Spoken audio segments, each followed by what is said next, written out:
மெல்ல மெல்ல தாளம் தட்ட மக்களும் சம்மதத்தை தருமோ கச்சேரிய நானும் வைக்கும் நாள் வருமோ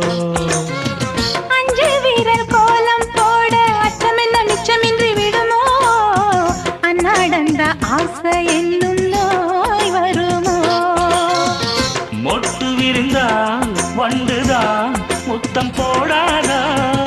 முத்தம் விழுந்தால் அம்மம்மா வேக்கம் கூடாதா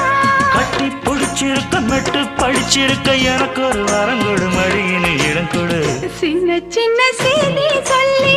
வந்ததொரு ஜாதி மல்லி